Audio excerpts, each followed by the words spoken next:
Let's fight बयानबाजी। UP के CM Yogi Adityanath ने ममता बनर्जी पर हिंदुओं पर अत्याचार के मुद्दे पर चुप रहने का आरोप लगाया है। पश्चिम बंगाल के सोनामुखी में चुनावी सभा में योगी ने बंगाल में एक हिंदू की हत्या का जिक्र करते हुए कहा है कि इस दलित हिंदू की हत्या पर ममता बनर्जी चुप रही क्योंकि उन्हें मुस्लिम वोट खोने का डर था। आपने देखा होगा, अभी हाल ही में कुछ दिन पूर्व बांग्लादेश में एक दलित हिंदू की निर्मम हत्या की गई। भाजपा विरोध करती है, हम लोगों ने उसके खिलाफ आंदोलन किया, लेकिन बंगाल की सीएम ममता दीदी मौन रही। उनको भय था कि अगर वह बोलेगी तो कहीं उनका मुस्लिम वोट न खिसक जाए। बहनों और भाइयों, मैं आपका आह्वान करने के लिए आया हूं। ये वोट बैंक के सौदागर बंगाल की डेमोक्रेसी को बदलना चाहते हैं। आपके पास वर्तमान का समय है और वक्त आपका आह्वान कर रहा है। आने वाली पीढ़ी के साथ कांग्रेस। योगी के आरोप का जवाब देते हुए सीएम ममता बनर्जी ने बीजेपी को जहरे हुए सांप से भी ज्यादा खतरनाक बताया और कहा, सांप को आश्रय दे सकते हो लेकिन बीजेपी को नहीं। उन्होंने अपने कार्यकर्ताओं से एकजुट रहने की अपील की। ममता ने कहा है कि बीजेपी राज्य की संस्कृति और परंपरा नष्ट करेगी। এরা একদম কেউটা সাপের থেকেও ভয়ঙ্কর, বিষধর সাপের থেকেও ভয়ঙ্কর। আপনি কেউটে সাপকে বাড়িতে স্থান দিতে পারেন, কিন্তু বিজেপিকে স্থান দেবেন না। আর ভোট কাটার জন্য কিছু দালাল গদ্দার। उधर सिलीगुड़ी में पीएम नरेंद्र मोदी ने दावा किया है कि टीएमसी के लुटेरों का पूरा हिसाब लिया जाएगा जिन्होंने लोगों को भयभीत रखा है। उन्होंने कहा है कि बीजेपी का मंत्र सबका साथ सबका विकास होगा। एंटी ट्राइबल पार्टी है, टीएमसी एंटी चाय बागान पार्टी है, टीएमसी महिला और युवा विरोधी पार्टी है। इसलिए बंगाल में इस बार हर तरफ गूंज रहा है, आत्मविश्वास के साथ गूंज रहा है, हर कोई बोल रहा है, एक बार बदल होबे, एक बार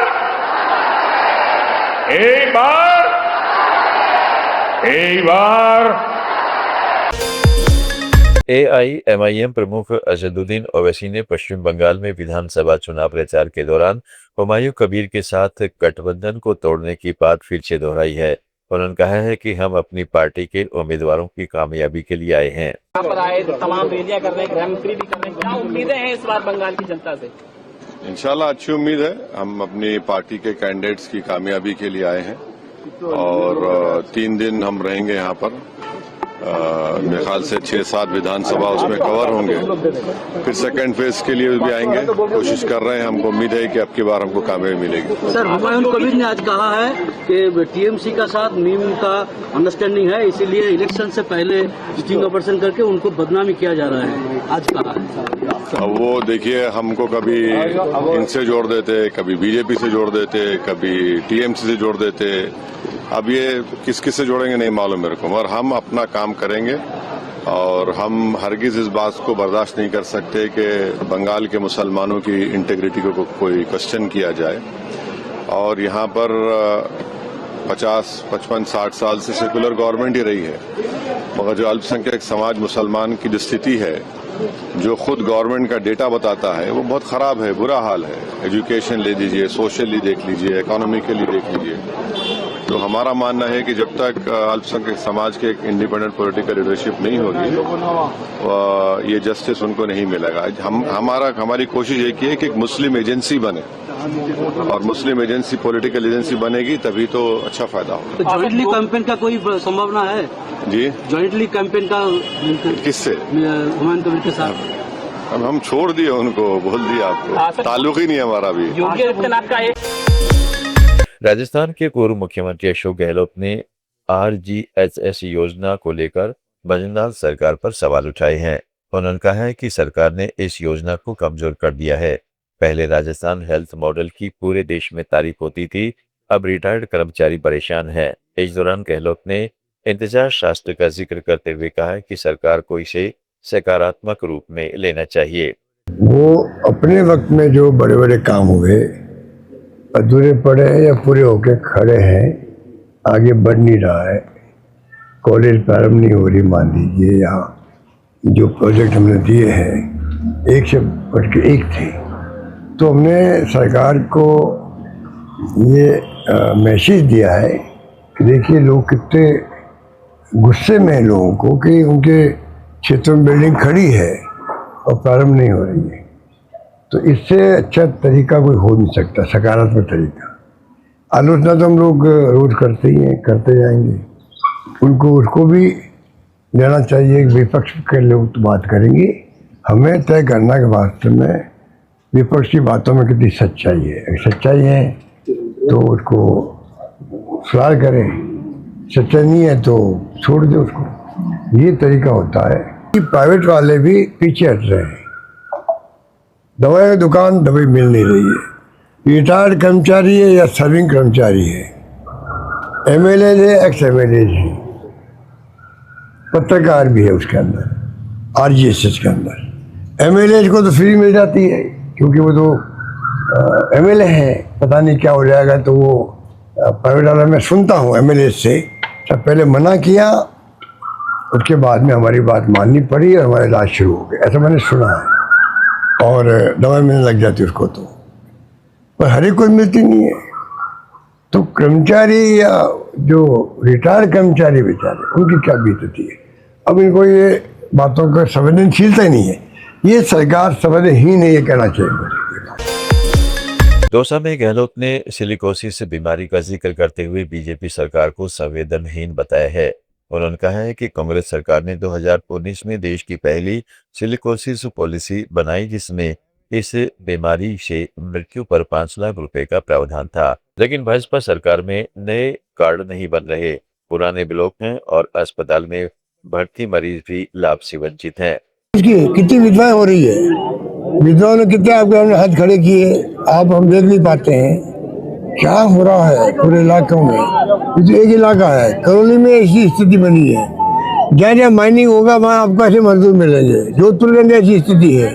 तो कहने का मतलब है कि सरकार को इस बीमारी को लेना चाहिए गंभीरता से, केंद्र सरकार से बात करनी चाहिए। मुरारी मीणा जी ने पार्लियामेंट में मुद्दा उठाया तो केंद्र सरकार के मंत्री जी को मालूम पड़ा कि कम से कम बीमारी ऐसी भी होती है, तो वो भी फॉलोअप कर रहे हैं। ममता भूपेश जी जो आपके यहाँ है, वो बाकायदा वहाँ पे संपर्क करेगी इनसे, ये समस्या कार्ड क्यों नहीं बन रहे हैं, उनका लिस्ट बनाएगी, पता करेंगे। अगर दो डॉक्टर ने गलती करी, मान लो सस्पेंड हो गए, जेल चले गए, उसके माने थोड़ी कि बाकी डॉक्टर जो है हाथ खड़े कर दे। या जो करप्शन की बातें कर रहे हैं, करप्शन हो रहा है, पैसा मांग रहे हैं बनाने के सर्टिफिकेट, तमाम बातों को हम दिखा रहे हैं। कलेक्टर बाड़मेर में रिफाइनरी को लेकर गहलोत ने भाजपा नेताओं को नसीहत दी है। उन्होंने कहा है कि जिन्हें रिफाइनरी का ABCD तक नहीं पता, बीजेपी उनसे प्रेस कॉन्फ्रेंस करवा रही है, जबकि इस मुद्दे पर वसुंधरा राजे ही बोलने की हकदार हैं, क्योंकि उन्हें पता है कि कांग्रेस के समय एग्रीमेंट में कोई कमी थी या नहीं। जिनको ABCD नहीं मालूम है, उनको बैठा करके प्रेस कॉन्फ्रेंस करवा रहे हैं रिफाइनरी के बारे में। अरे बैठाना था तो वसुंधरा जी को बैठाना था, उनको तो मालूम था भी कि काम मैंने गलती करी नहीं करी, हमारे वक्त में एग्रीमेंट में क्या कमी रही या नहीं रही, या उनको गलतफहमी हुई, वो क्लियर कर सकती थी। एकमात्र आज के वक्त में सिर्फ वसुंधरा राजे है जो रिफाइनरी पे हमारे कमेंट पर बोलने का अधिकार रखती है। जिनको रिफाइनरी क्या होती है पता नहीं, पेट्रोकेमिकल कॉम्प्लेक्स क्या होता है, इसके फायदे क्या है, ये मॉडर्न रिफाइनरी है, कंट्री की आधुनिक रिफाइनरी है, ये सबसे हाई टेक्नोलॉजी की रिफाइनरी है। कुछ पता नहीं लोगों को, और भाषण ठोके जा रहे हैं, अटैक किए जा रहे हैं मुझ पे। तो कम से कम मदन राठौड़ को कहूँगा, क्योंकि वो हमारे बीजेपी के अध्यक्ष हैं, तो राठौड़ साहब आप कम से कम चयन ऐसे लोगों करो, या फिर पहले स्टडी करो, पूरी रिसर्च करो, उस सरकार आपके पास में, केंद्र में भी, राज्य में, आप तो पता लगा सकते मेरी थी। फिर जम के बोलो, फिर हम जम के जवाब देंगे आपको। पर ये जो रोजमर्रा के स्टेट में आ रहे हैं तो इससे कोई फर्क नहीं पड़ता है। और फिर मैं कहना चाहूँगा, अभी ये गलती कर रिको में जो हम लोगों ने। इस पर राजस्थान बीजेपी के अध्यक्ष मदन राठौड़ ने कहा है कि कांग्रेस ने 2013 अंत में बिना ठोस एमओयू जमीन के सोनिया गांधी से रिफाइनरी का शिलान्यास कराया, जबकि वसुंधरा राजे सरकार ने नया समझौता कर राज्य को 40,000 करोड़ का लाभ सुनिश्चित किया। लंबे समय से राजस्थान को इंतजार। ये बात आपने सही कही है। ये राजस्थान रिफाइनरी का श्री गणेश, मतलब श्री गणेश या उद्घाटन नहीं कहना चाहिए, लेकिन इसकी एक शुरुआत जो की थी वो वसुंधरा जी के समय में 2007-8 में की थी। उस समय हमारे पेट्रोलियम मंत्री थे लक्ष्मी नारायण दवे, उन्होंने करीबन 90 मतलब काफी राशि हमारे यहाँ राजस्थान के खजाने में जमा कराई थी। उसके बाद हमारी सरकार चली गई, कांग्रेस की सरकार बनी। कांग्रेस ने भी कुछ नहीं किया। 2013 अंतिम जाते जाते आनंद फानन में कि अब सरकार का कार्यकाल पूरा हो गया कांग्रेस का और नए चुनाव होने वाले हैं, उससे जस्ट पहले और सोनिया जी को बुला दिया और बुला करके, और कोई एमओयू ढंग का नहीं, कोई जमीन निर्धारण नहीं, और आनंद फानन में उसका शिलान्यास का नाटक किया। उसमें एमओयू जो हुआ वो हुआ 3736 करोड़ रुपया, यानी 3736 करोड़ रुपया प्रति वर्ष बिना ब्याज 15 वर्ष तक देना है। राजस्थान पर तो बहुत बड़ा बोझ उन्होंने तय कर लिया। और यानी आश्चर्य की बात, हिमाचल प्रदेश के मुख्यमंत्री सुखविंदर सिंह सुक्खू ने भाजपा को हिमाचल विरोधी बताया है। उन्होंने कहा है कि भाजपा के सांसद केंद्र में राज्य की बात नहीं रख पाते या उनकी कोई सुनता नहीं।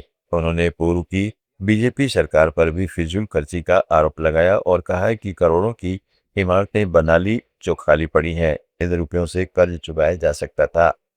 भारतीय जनता पार्टी इस बात का जवाब दे कि वो हिमाचल विरोधी क्यों है, भाजपा हिमाचल विरोधी क्यों है। ये सोचने वाली बात है। मैं इसका कारण बताता हूँ। या तो इनके हिमाचल के नेता कोई बात नहीं कर पाते, चाहे चारों संसद सदस्य है। कहना चाहूँ, आज जनता को यह तुलना करनी चाहिए 40 महीने वाली पुरानी सरकार को, जिस सरकार के पास 60,000 करोड़, उसने कहां डाला ये पैसा। उसने पैसा 1,000 करोड़ की बिल्डिंगें हिमाचल प्रदेश में खाली पड़ी है। 1,000। अगर वो चाहते तो जब इन्होंने सत्ता संभाली थी उस समय 48,000 करोड़ रुपए का लोन था। यानी कि जब वीरभद्र सिंह जी सरकार छोड़कर गए तो 48,000 करोड़ रुपए का लोन था। अगर वो चाहते 60,000 करोड़ रुपए से 48,000 करोड़ रुपया वापिस कर सकते थे और हिमाचल प्रदेश जो होता वो कर्ज मुक्त प्रदेश होता। पोम्पियो ने अमेरिकी राष्ट्रपति ट्रंप को युद्ध पूरी तरह से खत्म करने की सलाह दी है। उन्होंने ट्रंप को तानाशाह बताते हुए कहा है कि वे चाहते हैं कि दुनिया उनके सामने घुटने टेके।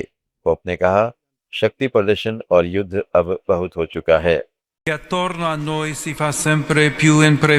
is here that we find a bulwark against that delusion of omnipotence that surrounds us and is becoming increasingly unpredictable and aggressive. The balance within the human family has been severely destabilized. Even the human name of God, the God of life, is being dragged into discourses of death. A world of brothers and sisters with a heavenly Father vanishes as in a nightmare, giving way to a reality populated by enemies. Invece di chiamate all'ascolto e all'incontro, fratelli e sorelle, chi prega ha coscienza del proprio limite. Non uccide e non minaccia la morte. We are met by threats rather than the invitation to listen and to come together. That's like Bayanbazi.